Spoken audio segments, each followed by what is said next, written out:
Ready ಮಾಡಿಕೊಂಡು ನಮ್ಮ ಲೋಕಾಯುಕ್ತ ನಮಗೆ ತನಿಖೆ ಮಾಡ್ತೀವಿ ರೀ, ನಮಗೆ ಅವಕಾಶ ಕೊಡ್ರಿ ಅಂತ ಪತ್ರ ಬರ್ದಾರೆ ನಮ್ಮ ಇದಕ್ಕೆ ಗೌರ್ಮೆಂಟಿಗೆ ಪತ್ರ ಬರ್ದಕ್ಕೆ ನಮ್ಮ KIADB ಅಧಿಕಾರಿಗಳ ವಿರುದ್ಧ ವಿಚಾರಣೆಗೆ ಲೋಕಾಯುಕ್ತರು ಅನುಮತಿ ಕೋರಿರೋ ಪತ್ರ ಸಿಕ್ಕಿಲ್ಲ ಅಂಥೇಳಿ ಕೈಗಾರಿಕಾ ಮಿನಿಸ್ಟರ್ ನನಗೆ ಮಾಹಿತಿ ಬಂದಿಲ್ಲ, ಅದು MB ಪಾಟೀಲ್ರು ಅವ್ರು ಹೇಳ್ತಾ ಇದ್ದಾರೆ. ಇವೆಲ್ಲ ಏನಂತ ನನಗೆ ಗೊತ್ತಿಲ್ಲ, ನೋಡಿ ಹೇಳ್ತೀನಿ ರೀ. ಇದು ಸಾಮಾನ್ಯವಾಗಿ ಎಲ್ಲ ರಾಜಕಾರಣಿಗಳು ಮಾತಾಡುವಂಥ ವಿಷಯನ.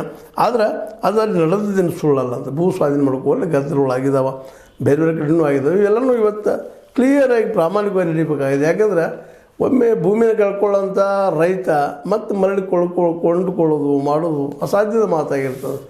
ಮೊದಲನೇದಾಗೆ ಈಗಾಗಲೇ ನಿಮ್ಗೆ ಗೊತ್ತದ ಕೈಗಾರಿಕೆಗಳು ಯಾವ ರೀತಿಯಾಗಿ ಎಷ್ಟು ಮಟ್ಟಿಗೆ ನಡೀತಾ ಇದ್ದಾವೆ ಇಲ್ಲಿ ಅಂತೇಳಿ.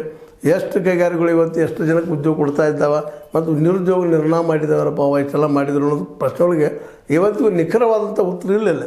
ಮತ್ತು ನಿಖರವಾದ ಉತ್ತರ ಇದ್ದಿತ್ತಂದ್ರೆ ಇವತ್ತು ಎಷ್ಟೋ ಜನ ಎಂಪ್ಲಾಯ್ಡ್ ಅಂದರೆ ಉದ್ಯೋಗಿಗಳಾಗಿರ್ತಾಯಿದ್ರು.